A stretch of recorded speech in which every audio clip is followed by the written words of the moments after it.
Well, hello everyone, and welcome to my existential nihilism, brought to you by Skillshare. No, in all seriousness, I'm afraid we're having another chit chat because I do have a video idea in the making, which I'm quite excited about. However, I wasn't able to work on it because I had major surgery in my mouth, which I went into the bad habit of thinking it was okay. You know, the first day after surgery, I thought, this is fine, I can deal with this. I worked on the first day after surgery, and then everything hit the fan, to say the least. I was in excruciating pain, which only just alleviated itself yesterday. Still talking quite funny, still hyper aware of things in my mouth and all that jazz. However, I'm no longer crippled over in pain, shooting pains up my skull to my jawline, no longer vomiting excessively, and no longer needing to try and sleep through it all, or else I would cry myself to sleep. So we're in a better stage at the moment here. So that's why there's no script for this week, I'm afraid. But also, I thought I'd give like a wee-ish, not update, but kind of how I'm managing things, or what I've decided to do since my last video about ADHD and how that's all gone about. You were all very lovely over on that video, and a lot of you all said that you related to the video, that you were going through similar things, so I thought I'd share the stuff that I have now implemented and how I'm trying to navigate that space at the moment with the limited brain power that I have, to say the least. June was supposed to be my new year. You know, I had this plan of like, new start, new me, let's go, June to June, let's make it instead, because the past 6 months have been absolute torture. And then I forgot that I'd booked in this surgery on the 1st of June, which has set me back right off, but hey ho, what can we do? Oh, it really hurts. A lot of stuff happened in May that gave me kind of the wake-up call that I needed. Still haven't implemented it, but I need it. I obviously went on a trip to Florence, which I filmed over on my second channel. That went disastrously wrong.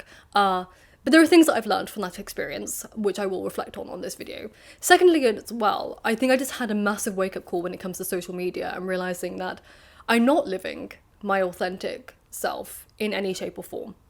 So let me break that down. This isn't to say that I'm inauthentic as a person, but I realised that I've been living a lot for other people for a long, long time. And I didn't realise the extent of how deep that went, like on more very trivial levels. Like I understood the bigger levels, like the bigger concepts that I've had to like rebel against in my life, but on a trivial level I didn't realise how much of a, I hate to say it, savior complex that I adopted over the years, where I thought that my only worth and value in this world was to help other people in every relationship that I have, be it platonic or romantic. And then I realised that no one actually knows who I am, because I'm only in a position where I help people and people only know me as that person. And then I realised I don't actually know who I am either, because unless I'm doing that role, I'm completely speechless. I have nothing to say. I have nothing to add to this world, and I've lost any kind of like brain power outside of fixing or helping people or aiding people. And I realised that I don't aid myself at all in any shape or form. And I've lost just the ability to be intriguing in any shape or form. I've just lost the ability to communicate with people. I don't know who I am. Like, it was this weird wake-up call that I realised when I was in Florence. I realised that I was still very lost about who I was, walking around and not engaging with anything, not feeling anything, feeling completely nihilistic the entire time I was there, and rationalising that, oh wait, I can't escape myself. Hey ho, it wasn't my life at all. It was me, it was my brain, and how am I going to navigate that? A second thing that gave me the wake-up call was, ironically, and I don't say this lightly, but the whole Amber Heard Johnny Depp scenario. I'm not giving my 2 cents on that, don't worry. The show of it all, the circus of it all, this kind of media frenzy and weird, just incomprehensible battle online of opinions, and the idea of a televisation of such a serious case, which had serious consequences, that was being dramatised. Like, I can imagine the bloody gladiators in the Roman Colosseum. It was just bizarre to me, this media circus playing itself out online, people aligning themselves with it, people investing in it and enjoying this bloodthirsty, depressing demonstration that was just televised as if it was just, you know, throwing gladiators to the lions. It was bizarre, and I think that was actually a weird wake-up call again, that I don't belong in this world. I don't understand reality, and it's becoming more confusing to me the less connected I am with myself. But there's a lot of stuff that was happening that I didn't want to engage with anymore.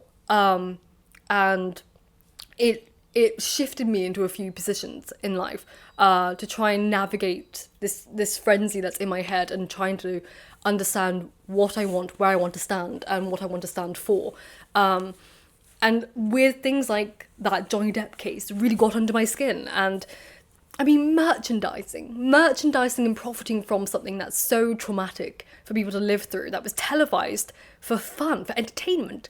I mean, I know it wasn't entertainment, but people found it entertaining, and that's what are we living in? What is this world that we're living in? It's so disturbing. And I just needed to disconnect from it all. So to tap into my authentic self, I needed to take some steps and really get my life back in gear. So I thought I'd share that with you, whilst also navigating the space of like medication, ADHD, all that jazz. I won't go too much in depth in this video about the medication and mental health journey that I'm undergoing, because actually I've decided to make that into a podcast. This week podcast here. The first episode should be up by the time this video's up. So if you're interested, the link will be down below. I should be doing that every week. Patrons will get it a bit early, the publication of the episodes. PhD, Pros and Prozac, because I realised that I listen to a lot of PhD podcasts, but all of them have been science-based, and I don't relate to a lot of the things that they're discussing in their like data collection, lab work and all that jazz. I thought there needs to be a space where, you know, humanities are discussed. So I thought it'd be an interesting podcast to do where I discuss more mental health in depth there. So if you're interested in that, here we go. So the first step I've done to try and navigate how to get back into my authentic self is to realise what parts of me are disjointed and what I'm not enjoying about my life or who I am as a person. So one of the bad habits I had was to watch a show or watch a video on YouTube and continue doing that thing over and over again. So watching several videos loop by loop, I'm realising that I have no off button when it comes to social media. I'm either all in it or all out of it, because again, I'm an all or nothing person. Maybe that's ADHD. A lot of ADHD people discuss that. So I've decided to leave social media again. I did it quite quietly. I just put a status on Twitter with my name and just stopped replying to messages because I realised it was too much. Actually, the first thing I did, I'm lying, is actually take my SIM card out of my phone. So I took my SIM card out of my phone because, again, too many messages, and because I have this helper mindset, the second someone messages me, I become fixated on that. I want to help them, and it takes me away from my work. And when there's a lot of people in your life struggling with a lot of things, that becomes very overwhelming because they know that you want to help them, and you do, technically, but I was helping people at the sacrifice of my own mental health and also my work. Like, I've gained disinterested with my work because, again, ADHD, you distract me once, I'm distracted for the rest of the day. So I took my SIM card out of my phone and then I removed myself from social media. I didn't delete the social media, but I just unlocked myself and blocked all on computers and screens. I don't know what this was called then. A phone, an iPad, things like that. So blocked it all off. I'm not sure how long that will be for. But for me, I just needed to disconnect from the internet world because, again, there's no way of finding myself on there. You know, if I really want to connect with who I am, I won't find myself scrolling on Instagram. So I might as well just disconnect it and just block out the noise because, again, I tend to drown myself in noise to take away from the fact of what I'm feeling. I distract myself with my own emotions by feeling other people's and helping them with theirs and helping them with their projects and helping them with their problems. And at the sacrifice of that, I then feel like I've done the work when I haven't. I haven't done the internal work for myself. I haven't done the practical work for myself, like research. So yes, I need to disconnect from all of that and find myself in books again because I'm really disconnected from literature at the moment, and that is producing a lot of unwanted emotions in me, to say the least. To replace those type of mediums, I've invested more in actually listening to podcasts first thing in the morning, and when I'm eating I actually watch a Skillshare video. I'm not saying that to lie, I just thought it'd be a very good integration, but genuinely that's what I've been doing. So I've been watching a Skillshare video series to work through stuff instead of watching YouTube because I feel like I'm learning something instead. And as you know from last month, I said I was doing sewing and I made this.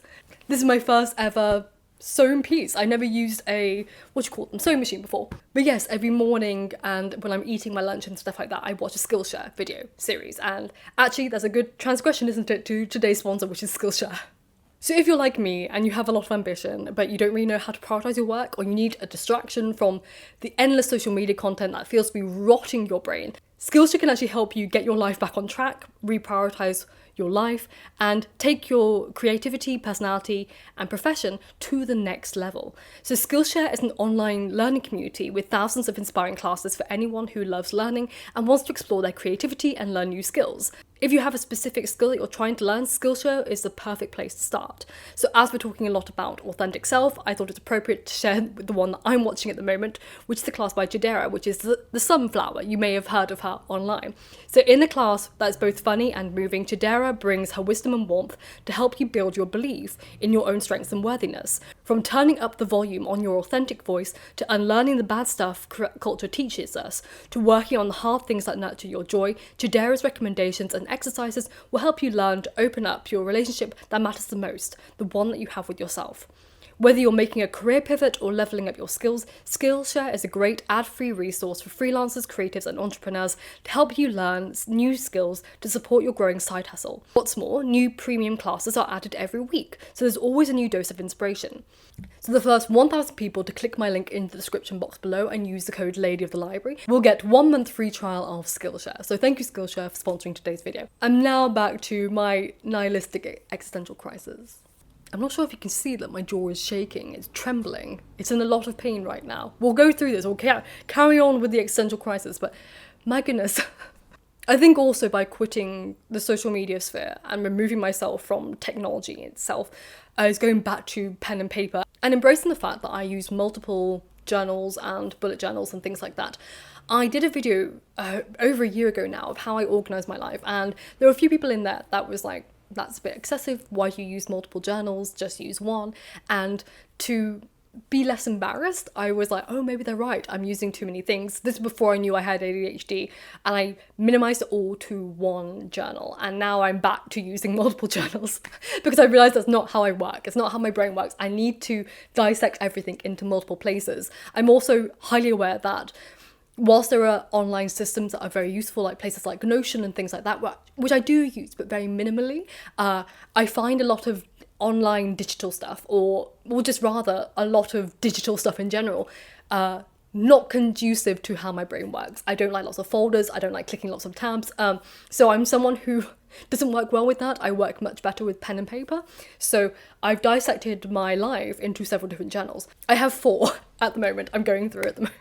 Which is excessive, I know. But one is for my hourly structure. So I'm now blocking my time and trying to keep to a very strict schedule as of next week, because again, surgery kind of interfered with my induction phase of that. But I'm time blocking and working in several hours of the day. And also, if you're interested, I'm actually live streaming over my second channel for working from home or study with me's. So I'll be live streaming over on there on Mondays, Wednesdays, and Sundays. I've tried to do different time slots, so which works for you on the weekday. Lots of people gave me different times that they were useful. So I'm doing 12 till 3 on Mondays. I'm doing 4 till 7 on Wednesdays, and I'm also can't remember, I think I'm doing evenings on Sundays as well. But I've pre-scheduled those and planned them, so if you want to hop over to my second channel linked below, you can tab yourself, notify me when I go live. So they're just for work with me, study with me's. It's not like a chatty live stream. We'll work in 50-minute intervals with a 10-minute break. I can chat a bit there, but you know, it's just more for accountability to watch someone work, and also for me as well. But yes, I've dissected my life into several different journals, bullet journals, documentations, everything, notepads galore, which for other people would maybe excessive, and it's probably neater to have it all on a computer screen. For me, I work much better jotting things out on paper. I think I'm so sick of the digital sphere and staring at a screen all the time in some form or some capacity that I'm refusing to work almost. It's like I'm fighting against this urge to just give up on everything because everything's so digital and I don't feel human in any shape or form. And that's not me disrespecting any other sense, it's just more I need to get back to me and how I work in my weird, crazy, chaotic way. Another thing I know people are probably going to be wondering about is isolation, and how like, oh, you're taking your SIM card out and you're not communicating with people. That's how I work best when I'm trying to reconfigure stuff. I need to reconfigure my relationship with myself before I can really properly nurture any other relationships I have, because at the moment I'm sabotaging everything in some shape or form, because I'm giving a lot of myself that I can't afford to give, and I need to step back and recalibrate how I function as a human being before I can then offer in a safer, more boundary efficient way of who I am as a person. I want to work on being a better friend for people and a better, person for people. And to do that, I need to reprioritize myself to make sure that oxygen mask on and all that jazz first before I then help people. But when I am very busy and working on stuff, I need isolation. I'm just one of those people that works better with isolation. Finally, I'd like to read again for fun. Again, it's not something I'm doing because I live in my head all the time. I'm always feeling like I need to work. And again, because there's no boundaries in my home and work life, I'm trying to figure out how to do that again, which is hard. I started going to the library every few days for a couple of hours, and that really helps me to get some studying done. And then at least I can disconnect that. I just wish my home had more than 2 rooms, because I feel like I don't have a separate space for working and living and sleeping. Like, it's very enmeshed with one another. And if you have any tips on reading for fun and switching off as an ADHD person, I would love to hear it, because I still don't really know how to do that. And then there's the added pressure. I know you're probably thinking, Shinsu, you need to go get a job. I know I will. I just need to figure out my health first. I need to recover from this surgery. I have another one next year, thankfully. I have more stuff to get done in here, but no major surgeries until next year again. And I can just recover from that. And also, if anyone was following, yay, I haven't got skin cancer. As you can know, I'm very pale, and that was something I was also concerned about last month, and thankfully, it all checked out fine. So a couple of concerns that I had are now alleviated from me, and now it's time to really get gritty and into the work and just be authentic with myself. And what I need to do is disconnect from the online world and the digital sphere, because it's not healthy for me. I think the overstimulation of it all isn't conducive to my ADHD and my mental well-being. So yes, I promise I'll go back to scripted videos. I'm really sorry. I keep saying this, don't I? I forgot I had the surgery. And my jaw is trembling at the moment because it's in so much pain, so I need to go take some painkillers. And by the time you next see me, hopefully the video will be more sensible, and it won't be this chaotic, and it will be scripted, and it won't be so bizarre. But please check out my podcast if you're interested in mental health talks. It's going to be focused on PhD, prose, literature, all that jazz. But I wanted something where my face wasn't on it. I know it sounds funny, but I'm obviously very self-conscious of myself and editing myself, and there's a lot of hurdles overcoming that, and I thought it would be quite nice to be able to speak without a script and just bullet points and be honest and authentic, and talk about stuff that is really from the heart, but without the pressure of people seeing me and feeling watched, just listened to and all that jazz. So that's why I thought it'd be better in a podcast format. It'd be less invasive to me, even though I'm going to be very personal on there. And yes, if you're interested in study with me's work from home videos, they'll be on my other channel, live streaming next week. I'll be doing it every week. So yeah, it'll keep me accountable. They won't change unless it's like a doctor's appointment or something that I need to go to. But yeah, that's everything for today. Thank you, Skillshare. That was my hands. I heard there's a noise. That noise. Before anyone's like, oh, she made a noise. And it was that. So thank you, Skillshare, for sponsoring today's video. Thank you for my patrons and everyone for being so lovely. And I'm sorry again that this is a chaotic video that's not well scripted, but I hope you're happy and healthy, and remember, books save lives, so keep reading. God, that hurts so much. Oh, I feel like that scene from Barbie in Toy Story where she's like, can I stop smiling? Can I stop smiling? That's what I feel like. Cruds. Oh my god. That really hurts. Stop talking. Stop talking.